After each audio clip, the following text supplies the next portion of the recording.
Hello, and welcome to Bizarre File. Tonight we'll be going over the 5 most bizarre TV hijacking incidents. Picture this, it's a quiet Sunday evening in Chicago, 1987. Families are huddled around their TVs, enjoying their regular programs. But then, without warning, something bizarre and downright unsettling flashes across the screen. A strange masked figure draped in static and distortion takes over the airwaves. It was creepy, chaotic, and completely illegal. This is the story of the Max Headroom signal hijacking, a television mystery that remains unsolved to this day. The chaos began at exactly 9:14 p.m. during WGN-TV's nightly news. Sports anchor Dan Roan was recapping the day's big games when suddenly the screen went black. For about 15 seconds, viewers were left staring at nothingness until it happened. Above quarters finally did.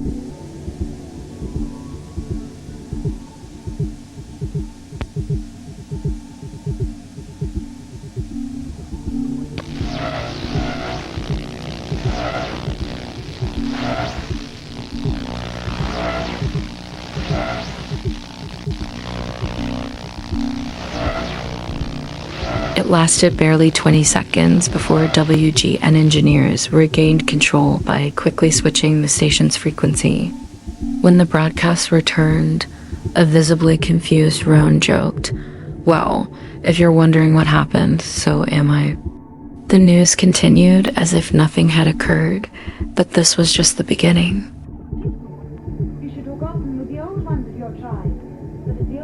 2 hours later, at 11:20 p.m., the hijacker struck again, this time on WTTW, a local PBS station, during an episode of Doctor Who. And unlike the first incident, this one was far more elaborate and disturbing. The same Max Headroom impersonator appeared, but this time, the bizarre performance was accompanied by distorted audio. The masked figure rambled incoherently, mocking WGN sportscaster Chuck Swirsky and referencing Coca-Cola ads, old TV shows, and other random topics. At one point, he held up a can of Pepsi, sarcastically referencing Coca-Cola's famous Catch the Wave campaign. Then the broadcast took a darker turn. The figure held up a bizarre object, made crude remarks, and eventually turned to reveal his exposed backside. A woman, partially visible and dressed like a maid, appeared and swatted him with a fly swatter while he screamed, "They're coming to get me." After about 90 seconds of chaos, the screen faded to black, and Doctor Who resumed as if nothing had happened. How did they do it? Pulling off a stunt like this in 1987 was no small feat. The hijackers had to overpower the station's broadcast signal with their own stronger microwave transmission. This required significant technical knowledge, specialized equipment, and, most importantly, a clear line of sight to the broadcast towers. At the time, WGN's transmitter was located atop the John Hancock Center, while WTTU's was on the Sears Tower. Both locations are highly visible landmarks in Chicago, making the stunt risky and complex. Despite a federal investigation and countless independent probes over the years, no one has ever been caught. Was it a disgruntled insider? A skilled hacker with a taste for chaos? Or simply a prank taken too far? To this day, we just don't know. The consequences or lack thereof. In the immediate aftermath, the FCC launched a criminal investigation, promising harsh penalties for those responsible. At the time, the maximum punishment was a $100,000 fine and up to a year in prison. But as the years passed and the 5-year statute of limitations expired in 1992, the hijackers essentially got away scot-free. Even if their identities were revealed today, they couldn't face criminal charges. The mystery remains unsolved, fueling decades of speculation and intrigue. The cultural impact? While the Max Headroom hijacking might have faded from public memory, its impact on pop culture is undeniable. It's been referenced in countless shows, documentaries, and even hacking-themed media. The incident has become a symbol of rogue ingenuity and a precursor to the cyberpunk movement that romanticizes technology's chaotic potential. Not long after the incident, another Chicago station, WMAQ-TV, cheekily included clips of the hijacking in their sports highlights, confusing viewers even further. Over time, the incident transformed from a disturbing crime to a legendary urban mystery. Conclusion. So, who was behind the Max Headroom hijacking? Was it a calculated act of rebellion? A cryptic message from tech-savvy pranksters? Or just a bizarre stunt with no deeper meaning? We may never know. But what we do know is that for 90 unforgettable seconds, someone disrupted the airwaves and left an indelible mark on television history. If this story gave you chills or left you scratching your head, let us know your thoughts in the comments. Who do you think was behind the mask? Going from number 5, we go to number 4. Broadcast hijackings are rare. They're mysterious, they're unnerving, and they often leave behind more questions than answers. Most people are familiar with the infamous Max Headroom Incident, but have you ever heard of the Wyoming Incident? A chilling case of broadcast hacking that left viewers terrified and, in some cases, physically sick. This isn't just an urban legend. It's a deeply unsettling story about eerie visuals, cryptic messages, and an unexplained broadcast that continues to haunt those who remember it. It all started with a local programming channel believed to serve smaller communities in Niobrara County, Wyoming. According to accounts, a hacker managed to take over the broadcast signal multiple times. What followed was an unsettling series of clips that no one was prepared for. The hijacked broadcast featured disembodied human heads, distorted, emotionless, and lifelike. The heads appeared in various poses, sometimes spinning or moving unnaturally close to the screen, as if they were watching you. The camera angles constantly shifted, never staying still for more than a few seconds. And just when the viewer began to adjust to the eerie imagery, the words "special presentation" would flash across the screen, breaking the sequence before returning to even more disturbing visuals. Adding to the unnerving visuals were cryptic messages, displayed in stark white text over a black background. These phrases included lines like, "You will see such pretty things," and "You are ill." The broadcast seemed designed to unnerve and unsettle its audience. But it wasn't just the messages and imagery that left a lasting impact. Many viewers began experiencing physical symptoms. They experienced nausea, headaches, and even hallucinations. Experts later analyzed the broadcasts and uncovered something even more disturbing. Throughout the hijacked signal, a low-frequency sound between 17 and 19 hertz was consistently played. This frequency is known to affect the human body in strange ways. Prolonged exposure can cause the eyes to subtly vibrate, leading to visual distortions and hallucinations. Combined with the stark monochrome visuals, eerie sound effects, and sudden jump cuts, it's no wonder people felt physically and emotionally overwhelmed.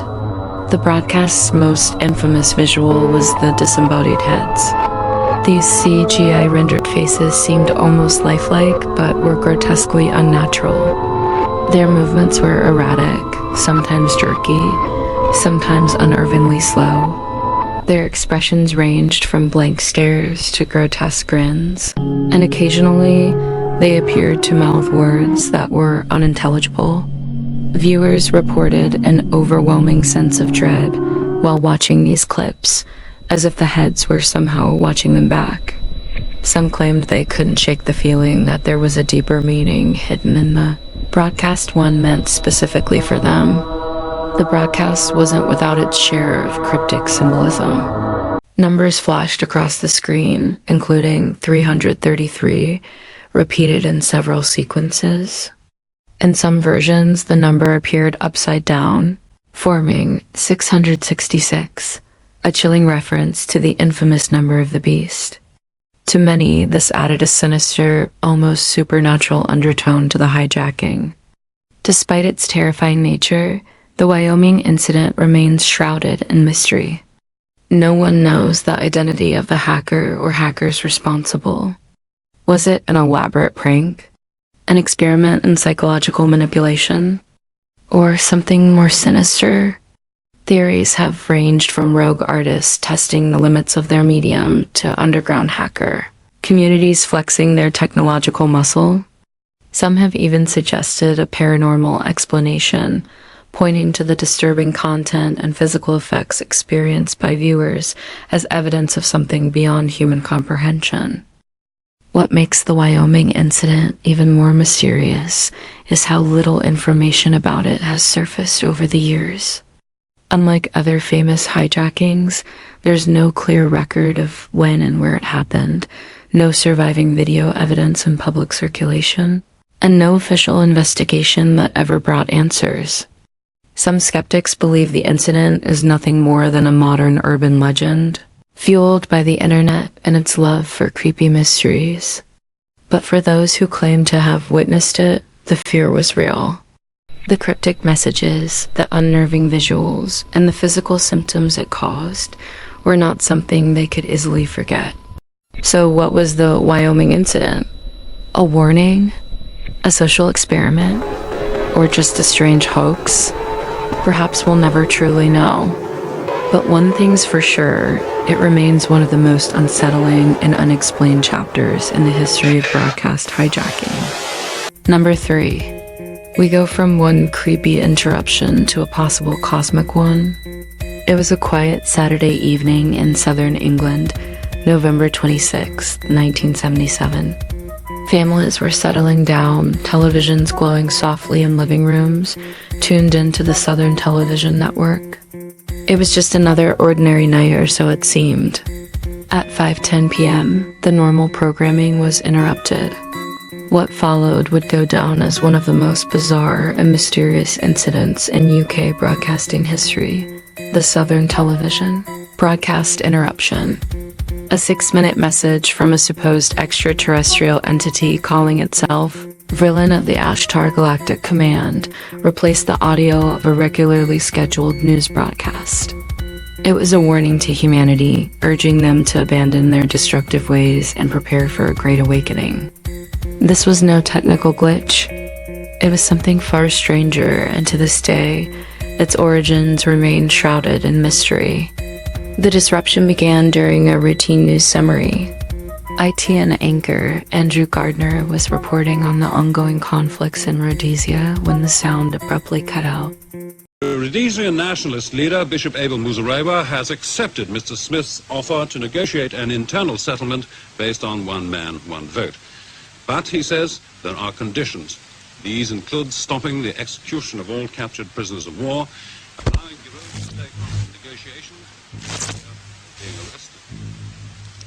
In Australia, Mr. Kerry Packer's cricketers are still pleased about yesterday's High Court decision, which lifts the ban on them playing in Test matches.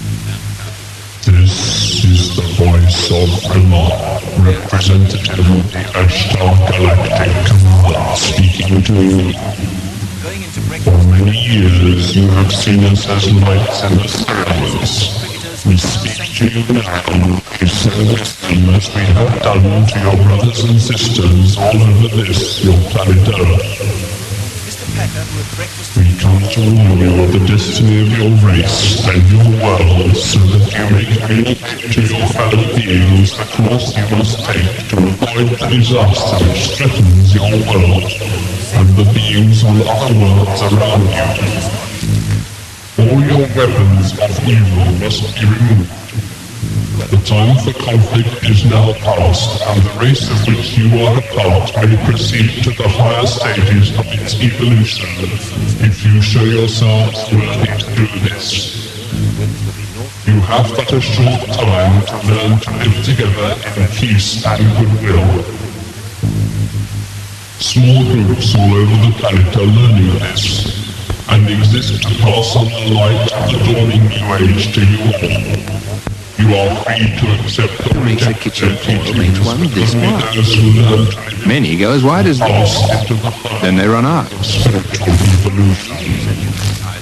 Here now, the voice of Vrillion, representative of the Ashtar Galactic Command, speaking to you. Be aware also that there are many false prophets and guides at present operating on your world.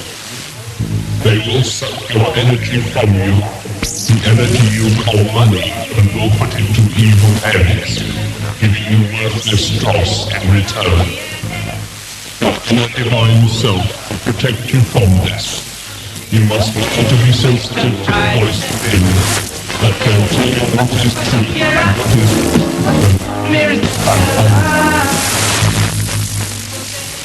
learn to listen to the voice of truth which is within you. It's such a Lead yourself.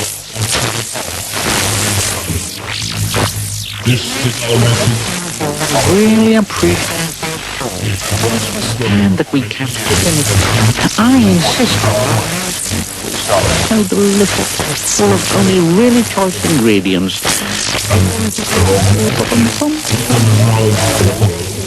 I can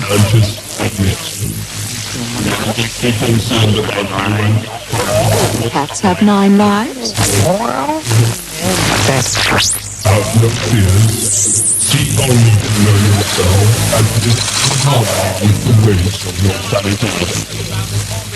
The Ashtar Galactic Command thanks you for your attention. We are now leaving the planes of your existence. May you be blessed by the supreme love and truth of others.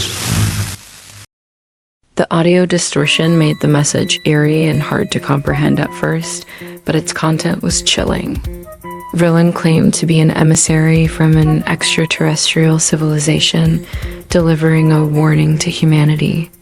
The voice urged viewers to abandon their weapons, seek peace, and prepare for a future awakening, a moment when humanity would transcend its current state and join a higher plane of existence.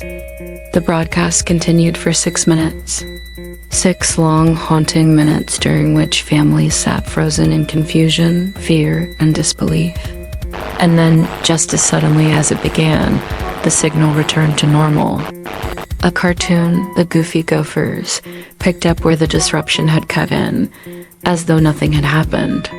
But something had happened, and for those who experienced it, nothing felt normal. So how was this possible? In 1977, the Southern Television Network used a transmitter system that left it vulnerable to signal hijacking. The Hannington transmitter, which served the region, wasn't directly connected to the main broadcasting station. Instead, it relied on rebroadcasting a signal it picked up off-air from the Rorridge transmitter on the Isle of Wight. This meant that a rogue transmission, if close enough and powerful enough, could override the Hannington transmitter's signal. And that's exactly what happened.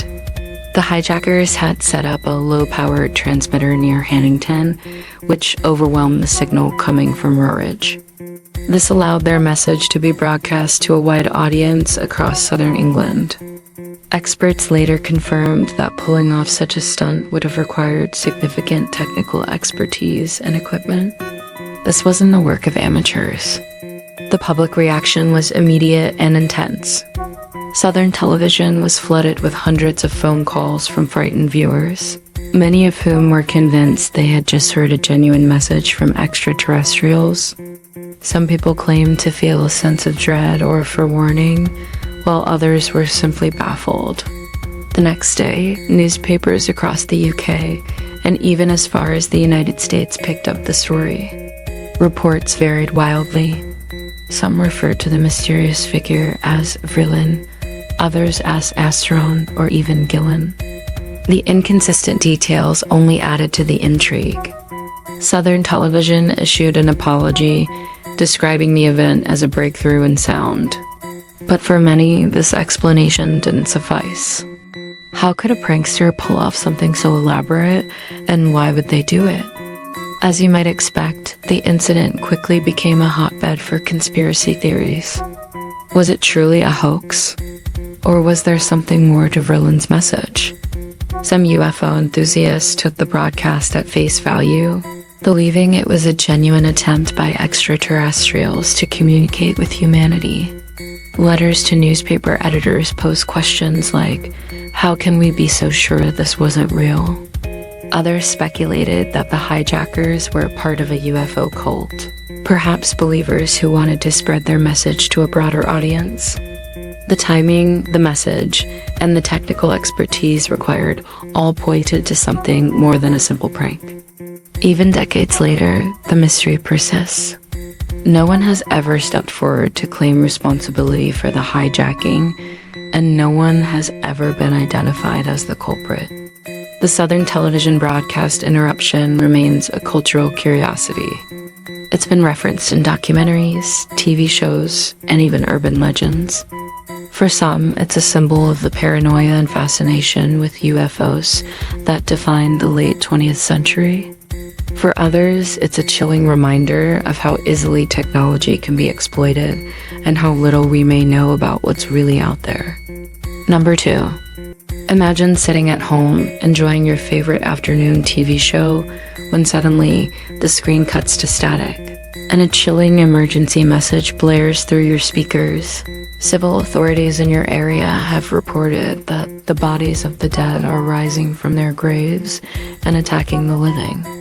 No, this isn't the plot of a new zombie horror movie. This actually happened. In February 2013, television broadcasts across multiple states in the US were hijacked in one of the strangest and most unsettling hoaxes in recent history. This is the deep dive into the zombie apocalypse broadcast hoax. Buckle up, it's about to get creepy. It all started on February 11th, 2013 in Great Falls, Montana. During an otherwise uneventful afternoon airing of the Steve Wilkos Show, the broadcast was interrupted by an emergency alert. But this wasn't your typical weather warning. Instead, viewers were greeted with an ominous message: the dead are rising and attacking the living. This wasn't just a one-off incident. The same day, similar messages hijacked broadcasts in Michigan, Wisconsin, and New Mexico, interrupting everything from kids' programming to evening primetime shows.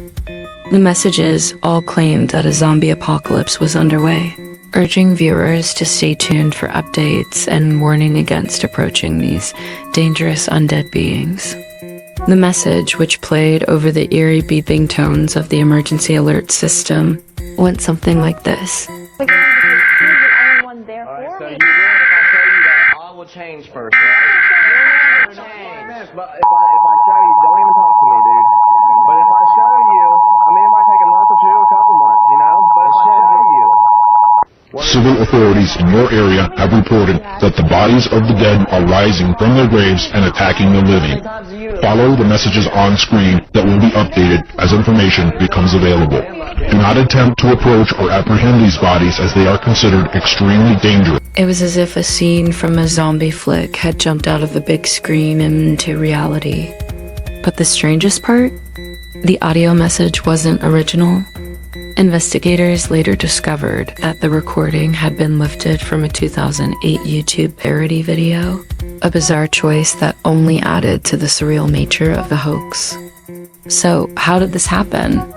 Experts determined that the hijackers exploited vulnerabilities in the emergency alert system, a system designed to warn the public about natural disasters or other emergencies. Many of the stations targeted had neglected to update their equipment or change the factory default passwords. These oversights made it relatively easy for the hackers to gain access. By broadcasting a stronger signal to the station's emergency alert systems, the hackers were able to override the scheduled programming with their twisted zombie prank. This wasn't a simple trick. It required technical expertise and careful planning. Investigators even speculated that the perpetrators might have been operating from overseas. As you might expect, the public reaction was chaos. Hundreds of concerned viewers flooded the phone lines of local authorities, TV stations, and even emergency services. Some people genuinely believed the alert, leading to widespread confusion and panic. In Great Falls, the police department had to issue an official statement assuring residents that the zombie apocalypse was not real. Meanwhile, in Wisconsin, the prank took a strange twist 2 days later. A local radio station aired the audio from the Hulks as a joke, but they forgot to edit out the emergency alert system tones. This accidental broadcast triggered the alert again on one of the hijacked TV stations, reigniting the confusion. Following the incidents, the Federal Communications Commission, FCC, and Federal Emergency Management Agency, FEMA, took immediate action. They urged broadcasters to secure their systems by changing default passwords and patching vulnerabilities. As for the hackers themselves, the FCC also issued strict warnings against using eSIMs in non-emergency contexts, threatening hefty fines for violators. Authorities claimed to have caught the perpetrators shortly after the incidents, but no details about their identities or motives were ever released to the public.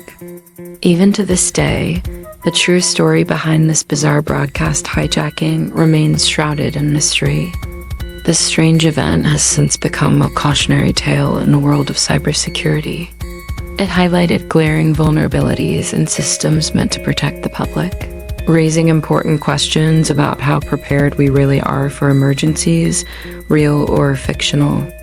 But more than that, the zombie apocalypse hoax has cemented itself as one of the weirdest moments in broadcast history. It was a prank that blended humor, horror, and high-tech mischief, leaving behind a legacy of paranoia and fascination. Number 1. We move from a zombie apocalypse to a very real, terrifying incident. Picture this. You're watching the afternoon news, just another ordinary day, when suddenly the broadcast takes a chilling turn. A man appears on screen with a stack of papers in hand, forces the anchor to read a bizarre, rambling statement about clones, aliens, and secret government conspiracies. It was February 11th, 1987, a typical Wednesday afternoon in Los Angeles. KNBC TV's popular consumer reporter, David Horowitz, was in the middle of a live broadcast. Known for his sharp reporting and calm demeanor, Horowitz was the trusted face of consumer advocacy on television. But that afternoon, everything changed. Because, one of the nicest things about shopping by mail order... Pardon me? What is this? Let me see what it says.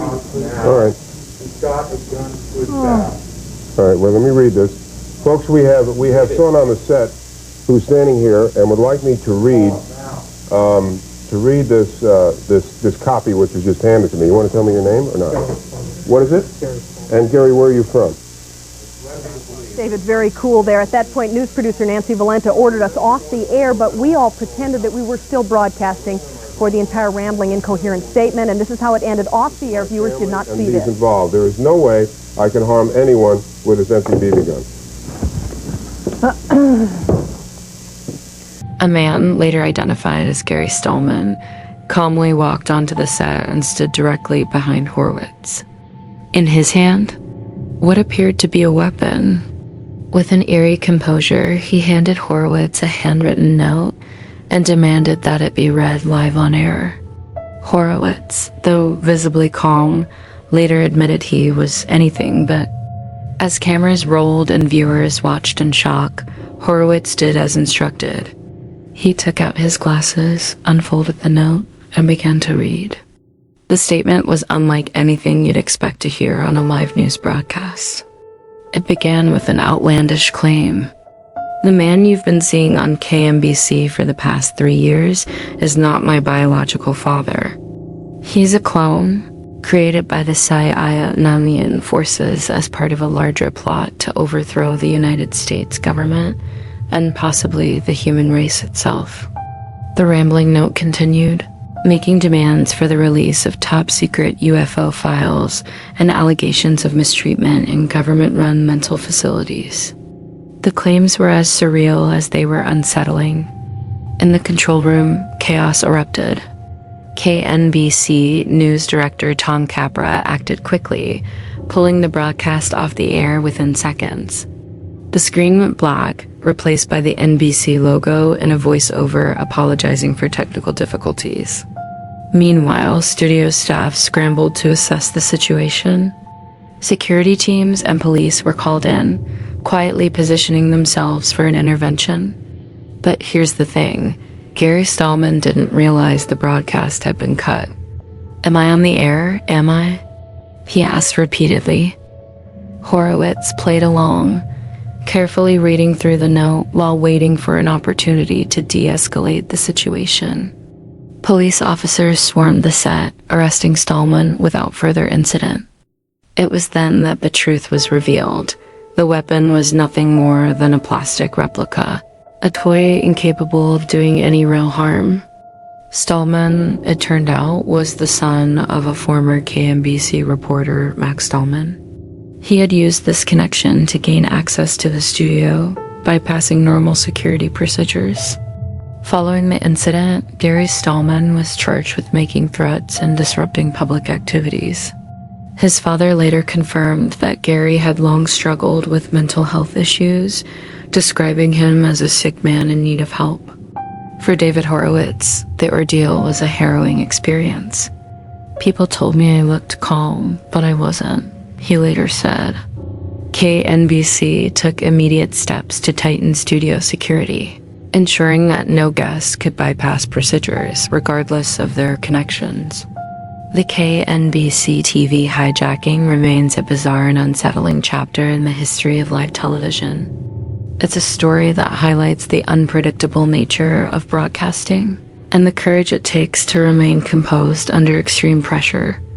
While no one was harmed that day, the incident serves as a reminder of the importance of mental health, awareness, and how even the most ordinary moments can take a surreal turn.